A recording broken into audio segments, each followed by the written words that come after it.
ಅದರಲ್ಲೂ ಮತ್ತೆ ಮಜಾ ಇದೆ. ಎಲ್ಲಿಂದನೂ ಒಂದು ಸ್ಟಾರ್ಟ್ ಆಗುತ್ತೆ ಕತೆ, ಎಲ್ಲೋ ಮುಟ್ಟುತ್ತೆ, ಯಾವುದೋ ಒಂದು ವಿಷಯಕ್ಕೆ ಹೋಗಿ ಯಾವುದೋ ಒಂದು ವಿಷಯದಲ್ಲಿ ಎಂಡ್ ಆಗುತ್ತೆ ಸಿನಿಮಾ. ಸತೀಶ ಡಿಂಕ್ಸ್ ಮಾಡಿದ ಕೂಡಲೇ ಡ್ಯಾನ್ಸ್ ಅನ್ನ ಡ್ಯಾಂಕ್ಸ್ ಅಂತ ಹೇಳು. ಹೌದಾ? ಅದಕ್ಕೊಂದು ಹೆಸರು ಇಟ್ಟಿದ್ದಷ್ಟೇ. ಸಾಂಗ್ ಅಂದ್ರೆ ತುಂಬಾ ಫೇಮಸ್ ಆಗಿರೋ ಒಂದು ಹಳೆ ಸಾಂಗ್ ಬೇಕು. ಇವರ ಕ್ಯಾರೆಕ್ಟರ್ ಬಂದ್ರೆ ಅವ್ರದ್ದು ಒಂದು ಫೇವರೇಟ್ ಒಂದು ಸಾಂಗ್ ಇರುತ್ತೆ, ಅದನ್ನ ಹಾಕಿದ್ರೆ ಎಲ್ಲರೂ ಆ ಸಾಂಗ್ ಕುಣಿಯೋದು. 19 ವರ್ಷದ ಹುಡುಗ ಅವನು ಈ ಕಂಪ್ಲೀಟ್ ಸಿನಿಮಾಕ್ಕೆ ಮ್ಯೂಸಿಕ್ ಡೈರೆಕ್ಷನ್ ಅವನೇ ಮಾಡಿರೋದು.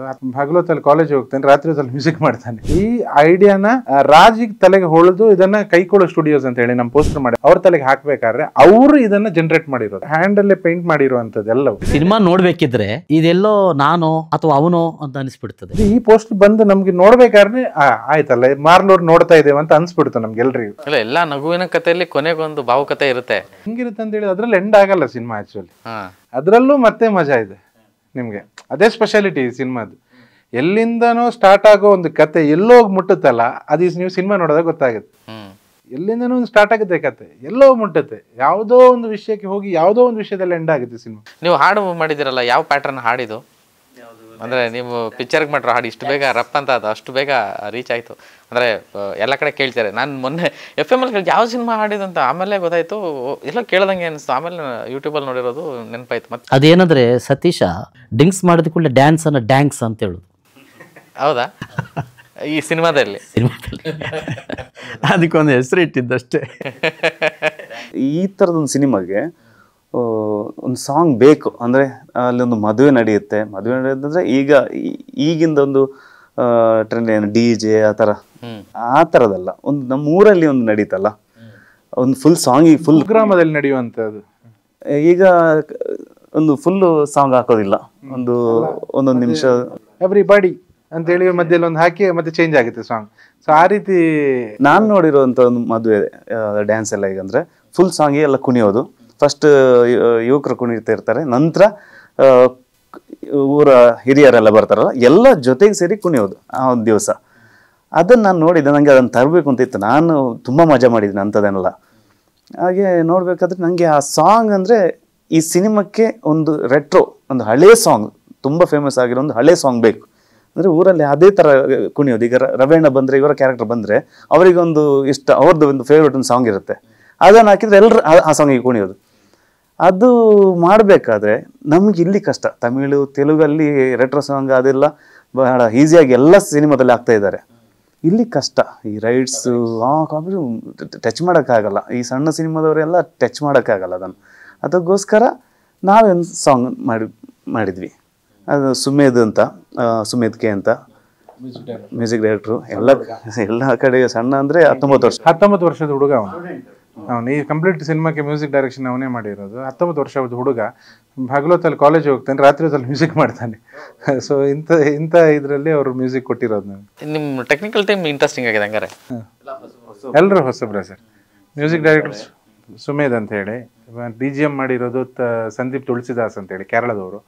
ಆಮೇಲೆ ನಮ್ಮ DOP ತಮಿಳ್ನಾಡಿನವರು ಚಂದ್ರಶೇಖರ್ ಅಂತೇಳಿ, ಅವ್ರು ಆ್ಯಕ್ಚುಲಿ ಇದು ಲಾಫಿಂಗ್ ಬುದ್ಧ, ಆಮೇಲೆ ಹರಿಕತೆ ಅಲ್ಲ ಗಿರಿಕತೆ, ಮತ್ತು ಸರ್ಕಾರಿ ಹಿರಿಯ ಪ್ರಾಥಮಿಕ ಶಾಲೆಯಲ್ಲಿ ವೆಂಕಟೇಶ್ ಶಂಕರಾಜು ಅನ್ನೋ ಕ್ಯಾಮ್ರಾಮ್ಯಾನಿಗೆ ಇವರು ಅಸಿಸ್ಟೆಂಟ್ ಆಗಿದ್ದರು.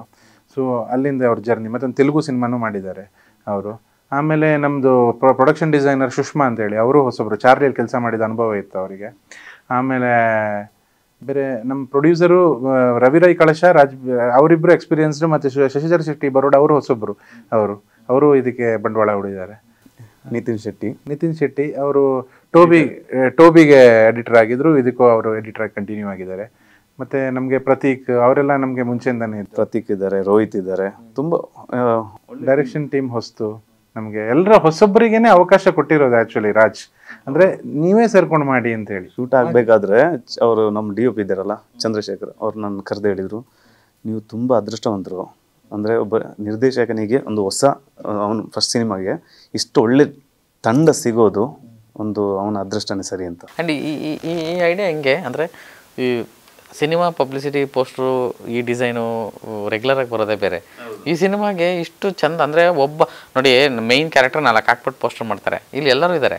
ಅದು ಒಂದು. ಇನ್ನೊಂದು ವಿಶೇಷ ಏನಂತಂದರೆ, ಅದೊಂದು ಪೇಂಟ್, ಒಂದು ಪೋರ್ಟ್ರೇ ಥರ, ಒಂದು ಪೇಂಟಿಂಗ್ ಥರ ಏನೋ ಮಾಡಿದ್ದೀರಾ. ಏನು ಆ್ಯಕ್ಚುಲಿ ಈ ಕಾನ್ಸೆಪ್ಟ್ ಬಗ್ಗೆ ಮಾತಾಡಬೇಕು ಅಂತಿತ್ತು. ರಾಜ್ಬಿ ಶೆಟ್ರು ಅದು ಅದರ ಹಿಂದೆ ಮತ್ತೆ ಹೇಳಿದ್ರು. ಇಲ್ಲಿ ಬರೋ ಪ್ರತಿಯೊಂದು ಕ್ಯಾರೆಕ್ಟರ್ ಈ ಕಾಮಿಕ್ ಬುಕ್ಸ್ ಅಲ್ಲಿ ಬರುತ್ತಲ್ಲ, ಹೌದು, ಆ ರೀತಿ ಕಾಣಿಸುತ್ತೆ ನಿಮ್ಗೆ ಕತೆ ಹೇಳ್ಬೇಕಾದ್ರೆ, ಇವ್ರ ಕತೆ ಹೇಳ್ಬೇಕಾದ್ರೆ ನಾವು ಆ ರೀತಿ ಅದನ್ನ ವಿಜುವಲ್ ಮಾಡ್ತೀವಿ. ಸೊ ಅಂದ್ರೆ ಕ್ಯಾರಿಕೇಚರ್, ಎಲ್ಲ ಕ್ಯಾರೆಕ್ಟರ್ಗಳು ಕ್ಯಾರಿಕೇಚರಿಸ್ಟ್ ಕ್ಯಾರೆಕ್ಟರ್ಗಳು. ಸೊ ಅವರನ್ನ ನಾವು ಸ್ಕ್ರೀನ್ ಮೇಲೆ ಈಗ ಪೋಸ್ಟರ್ ಮಾಡ್ಬೇಕಾದ್ರೆ ಸುಮಾರಷ್ಟು ನಮ್ಮ ಸಿನಿಮಾದ ಪಿಕ್ಚರ್ಸ್ಗಳನ್ನ ತೆಗೆದು ಮಾಡಿದ್ದುಂಟು, ಬಟ್ ಯಾವುದು ನಮ್ಗೆ ವರ್ಕ್ ಆಗ್ತಿಲ್ಲ, ನಮ್ಮ ಟೀಮ್ಗೆ ಯಾವುದು ವರ್ಕ್ ಆಗ್ತಿಲ್ಲ. ಅಂತ ಹೊತ್ತಿಗೆ ಈ ಐಡಿಯಾನ ರಾಜಿಗೆ ತಲೆಗೆ ಹೊಳೆದು ಇದನ್ನ ಕೈಕೊಡೋ ಸ್ಟುಡಿಯೋಸ್ ಅಂತ ಹೇಳಿ ನಮ್ಮ ಪೋಸ್ಟರ್ ಮಾಡಿ ಅವರಿಗೆ ಅದನ್ನ ಅವ್ರ ತಲೆಗೆ ಹಾಕ್ಬೇಕಾದ್ರೆ ಅವರು ಇದನ್ನ ಜನರೇಟ್ ಮಾಡಿರೋದು. ಈ ರೀತಿ ಒಂದು ಐಡಿಯಾದಲ್ಲಿ ಹೋಗೋಣ. ಇದೆಲ್ಲ ಹ್ಯಾಂಡಲ್ಲೇ ಪೇಂಟ್ ಮಾಡಿರುವಂಥದ್ದು ಎಲ್ಲವೂ, ಎಲ್ಲ ನಮ್ಮ ಮುಖಗಳನ್ನು ಮಾಡಿ ನಮ್ಮ ಬಾಡಿಗಳನ್ನು ಅದರಲ್ಲಿ ಹಾರಿ ಅದೇ ರೀತಿ ಮಾಡಿ ನಿಲ್ಸಿರೋದು. ಸೊ ಅವರು ಕೊಟ್ಟ ಐಡಿಯಾ ಇದು. ಈ ಪೋಸ್ಟ್ ಬಂದು ನಮ್ಗೆ ನೋಡ್ಬೇಕಾದ್ರೆ ಆಯ್ತಲ್ಲ ಮಾರ್ಲೂರ್ ನೋಡ್ತಾ ಇದ್ದೇವೆ ಅಂತ ಅನ್ಸ್ಬಿಡ್ತು ನಮ್ಗೆಲ್ರಿಗೂ. ಸೊ ಅದಕ್ಕೋಸ್ಕರ ಇದನ್ನ ಫೈನಲೈಸ್ ಮಾಡಿರೋದು. ಎಲ್ಲ ಸಿನಿಮಾದ ಎಲ್ಲ ಪೋಸ್ಟ್ಗಳು ಆಲ್ಮೋಸ್ಟ್ ಕಂಪ್ಲೀಟ್ಲಿ ಇದೊಂದು ಪೋಸ್ಟಲ್ಲೇ ಮಾಡ್ತಾ ಇರೋದಲ್ಲ? ಹೌದೌದು. ಬೇರೆ ಏನು ಇದು ಎಲ್ಲ ಪೋಸ್ಟರ್ಸ್ಗಳಿದೆ ನಮ್ಗೆ ಯೂಟ್ಯೂಬ್ಗೆ ಯಾವ್ದೆಲ್ಲ ಕಂಟೆಂಟ್ ಬಿಡ್ತಾರೆ ಅದ್ರ ತರ ಪೋಸ್ಟರ್ಸ್ ಇದೆ, ಎಲ್ಲವೂ ಇದೇ ಥೀಮ್ ಅಲ್ಲಿ ಫಾರ್ಮ್ಯಾಟ್ ಅಲ್ಲಿ ಇರುವಂತದ್ದು. ಫಾರ್ಮೆಟ್ ಅಲ್ಲಿ ಈಗ ಒಂದು ಟ್ರೈಲರ್ ಇದಾಯ್ತಲ್ಲ, ಅದ್ರದ್ದೊಂದು ಪೋಸ್ಟರ್ ಮಾಡಿದೀವಿ. ಕಾಲಿಡೋದು ಅವ್ರು ಓಡ್ತಾ ಇರೋದು ಅದು ಸೇಮ್. ಇನ್ನೊಂದು ಬೇರೆ ಟೈಪು ಇದೆ. ಚಪ್ಪಿ ನೀವು ಇದು ಎಕ್ಸ್ಪ್ಲನೇಷನ್ ಕೊಡ್ಬೋದಾ? ಅದು ಅಂದ್ರೆ ಅದು ಗೊತ್ತಾಯ್ತಲ್ಲ, ಮಿಡ್ಲಲ್ಲಿ ಅದೇ ಚಟ್ಟ ಸತ್ತಿದ್ದಾರೆ. ಆ ಸತ್ತರನ್ನು ಮೇಲೆ ಹೋಗೋದನ್ನು ಇವ್ರು ನೋಡೋ ತರ. ಅದಂದ್ರೆ ಇದ್ರಿಂದ ಅಲ್ಲಿ ಒಂದು ಅಂತ್ಯ ಆಯ್ತು, ಅಲ್ಲಿಂದ ಸಿನಿಮಾ ಆರಂಭ ಆಗುತ್ತೆ. ಇಲ್ಲಿಂದ ಅಂತ್ಯದಿಂದ ಅಂತ್ಯದಿಂದ ಆರಂಭ. ಓಪನಿಂಗ್ ಅಲ್ಲಿ ಒಂದು ಸ್ವಲ್ಪ ಕಲ್ಚರಲಿ ಇದಿದೆ ಅಲ್ಲ, ಸ್ವಲ್ಪ ಅದರ ಹೆರಿಟೇಜ್ ಏನಿದೆ ಅದು ಕಾಣ್ಲಿಕ್ಕೆ ಸಿಗ್ತದೆ. ಇದರ ಆಚರಣೆಗಳು, ತಿಂಡಿಗಳು, ಅವರೆಲ್ಲ ಕೂಡೋದು, ಇಡೀ ಊರಿನವರೆಲ್ಲ ಕೂಡೋದು. ಸಿನಿಮಾ ಆರಂಭ ಆಗ್ಬೇಕಾದ್ರೆ ಒಂದು ಇವೆಂಟ್ ಆಗ್ಬೇಕಂತ ಇತ್ತು. ಅಂದ್ರೆ ಊರವ್ರು ಬೇಕಿತ್ತಲ್ಲ, ಊರವರೆಲ್ಲ ಸೇರ್ಬೇಕು ಒಂದ್ ಕಡೆ. ಫುಲ್ ಕತೆನೇ ಒಂದು ಊರಿದ್ದು, ಎಲ್ಲ ಕ್ಯಾರೆಕ್ಟರ್ ಒಂದೇ ಇದು. ಅಂದ್ರೆ ಅವರಿಲ್ಲದಿದ್ರೆ ಈ ಕತೆನೇ ಹೋಗುದಿಲ್ಲ, ಎಲ್ಲ ಕ್ಯಾರೆಕ್ಟರ್ ಬೇಕು ನಂಗೆ. ಅದಕ್ಕೋಸ್ಕರ ಒಂದು ಇವೆಂಟ್ ಅಂದ್ರೆ ಈ ಮರಣ, ಸಾವು ನಡೀತದೆ, ಅಲ್ಲಿಂದ ಎಲ್ಲ ಊರವ್ರು ಸೇರ್ತಾರೆ. ಈ ಊರವ್ರು ಹೇಗಿದ್ದಾರೆ ಅನ್ನೋದು ಇಲ್ಲಿಂದ ನಾವು ತೋರಿಸ್ತೇವೆ. ನಾವು ಬೇರೆ ಬೇರೆ ಕೆಲಸ ಮಾಡ್ಕೊಂಡಿರ್ತೀವಿ, ಇದೊಂದು ಮರಣ ಆದ್ಮೇಲೆ ಇದರ ಹಿಂದೆನೇ ಇರ್ತೀವಿ. ಆ ಊರು, ಆ ಮುಗ್ಧತೆ, ಆ ಊರವ್ರು ಹೇಗಿರ್ತಾರೆ ಅನ್ನೋದು. ಅಂದ್ರೆ ಈಗೆಲ್ಲ ನಮ್ಗೆ ಟೈಮೇ ಇಲ್ಲ. ಯಾರ್ದಾದ್ರು ಆದ್ರೆ ಸಾವಾಯ್ತು, ಹೌದಾ ನಮ್ಮ ಕೆಲಸದ ನಾವು ಇರ್ತೀವಿ. ಆ ಊರವ್ರು ಆ ಥರ ಅಲ್ಲ, ಯಾವುದೇ ಕೆಲಸದಲ್ಲಿ ಇದ್ರು ಯಾರೋ ಒಬ್ರು ತಿರೋದು, ಅಯ್ಯೋ ಆ ಮನೆಯವರಿಗೆ ಹೋಗಿ ಅವ್ರು ನಿಲ್ತಾರೆ, ಎಲ್ಲ ಸೇರ್ತಾರೆ. ಅದನ್ನು ತೋರಿಸುವಂತ ಒಂದು. ಅಂದರೆ ಅಪಾರ್ಟ್ ಫ್ರಮ್ ನೀವುಗಳು ಬಿಟ್ಟು ಸಿನಿಮಾದೊಳಗಡೆ ತುಂಬ ಜನ ಇದ್ದಾರೆ. ಅಂದರೆ ಅವ್ರು ಇಲ್ಲಿಲ್ಲ, ಅವ್ರ ಆಬ್ಸೆನ್ಸಲ್ಲಿ ಮಾತಾಡ್ಬೇಕು ಅವ್ರ ಬಗ್ಗೆ. ಸೊ ಹಾಗಾಗಿ ಬೇರೆ ಅಂದರೆ ಈ ಸಿನಿಮಾದಲ್ಲಿ ಟ್ರಿಗರ್ ಮಾಡುವಂಥ ಒಂದು ಪಾತ್ರಗಳಾಗಿರ್ಬೋದು ಅಥವಾ ಪಾತ್ರಧಾರಿಗಳಾಗಿರ್ಬೋದು, ಯಾರಾದರೂ ಅವ್ರ ಬಗ್ಗೆ ಮಾತಾಡ್ಬೋದಾ ಅಂತ? ತುಂಬ ಕ್ಯಾರೆಕ್ಟರ್ ಇದೆ ಸರ್. ಅದೇ ಒಬ್ಬರು ಇಲ್ಲದಿದ್ದರೆ ಈ ಕತೆ ಮುಂದೋಗೋದಿಲ್ಲ. ಟೋಟಲ್ ಎಷ್ಟು ಜನ ಕಲಾವಿದರು ಇರೋದು? ಹತ್ರ ಒಂದು 60-70 ಜನ ಇದ್ದಾರೆ. 60-70 ಜನನು ಸಿನಿಮಾ ಪೂರ್ತಿ ಅಂದರೆ ಮುಗಿದಾಗ ನೆನಪಿರ್ತಾರೆ. ಈಗ ನಾವು ಫಸ್ಟ್ ಲೇಯರ್, ಇದು ಇನ್ನೊಂದು ಸೆಕೆಂಡ್ ಲೇಯರ್ ಇದೆ, ಥರ್ಡ್ ಲೇಯರ್ ಇದೆ, ಆ ಥರ. ಇದೇ ಥರ 3 ಲೇಯರ್ ಇದೆ. ಓಕೆ, ಹಾಗೆ ಇದು primary ಕ್ಯಾರೆಕ್ಟರ್ಸ್ಗಳು.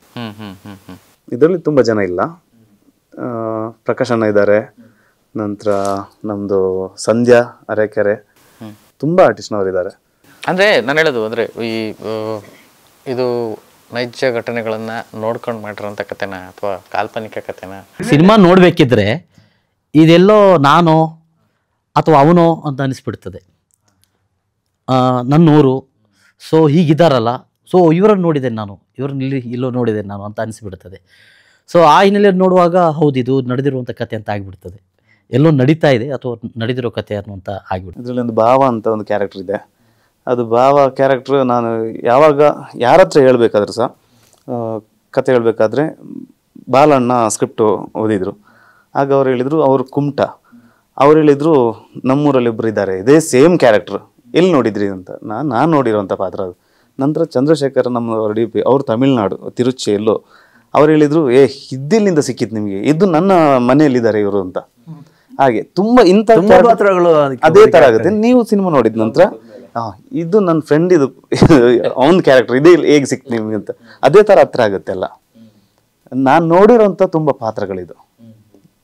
Relatable, fictitious and real life characters, ಇದು ಮೂರನ್ನ ಕಂಬೈನ್ ಮಾಡಿ ಒಂದು ಸಿನಿಮಾ. ಪ್ರಯತ್ನ ಅಥವಾ ಪ್ರಯೋಗ ಅನ್ನೋದಕ್ಕಿಂತ ಎಲ್ಲವೂ ಸಿನಿಮಾನೇ, ಎಲ್ಲ ಪ್ರಯತ್ನಗಳೇ. ಸೊ ಇವತ್ತಿಗೆ ಆ ಚಾಲೆಂಜಸ್ ಬೇರೆ ಬೇರೆ ಥರ, ಹಿಂಗೆ ಮಾಡಬೇಕಿತ್ತೇನೋ, ಹಂಗೆ ಮಾಡಬೇಕಿತ್ತೇನೋ, ಇದು ಒಪ್ತಾರೋ ಇಲ್ವೋ, ಈ ಥರದ ಡೌಟ್ಗಳು, ಈ ಥರದ್ದು ಏನು ಆ ಒಂದು ಅನುಮಾನ ಯಾವಾಗಲೂ ಇದ್ದಿದೆ. ನಮ್ಮ ಕೆಲಸ ನಮಗೆ ಚೆಂದ ಅನಿಸ್ಬೋದು, ಬಟ್ ಆಡಿಯನ್ಸ್ ಏನು ಹೇಳ್ತಾರೋ ಅನ್ನೋ ಒಂದು ಮನಸ್ಥಿತಿ ಯಾವಾಗಲೂ ಇರುತ್ತೆ. ಆ ವಿಚಾರಕ್ಕೆ ನಿಮ್ಮ ತಂಡದಲ್ಲಿ ಯಾವ ರೀತಿ ಚರ್ಚೆಗಳಾಯಿತು ಈ ಹಂತಕ್ಕೆ, ಈ ಟೈಮ್ಗೆ ಸಿನಿಮಾ ತರಬೇಕಾದ್ರೆ? ನಮಗೆ ಭರವಸೆ ಇದ್ದಿದ್ದೇನು ಗೊತ್ತಾ ಸರ್, ಇದರಲ್ಲಿ ನಾವು ಕಂಪ್ಲೀಟ್ ಎಂಟರ್ಟೈನ್ಮೆಂಟ್ ಅಂತ ಇದೆ.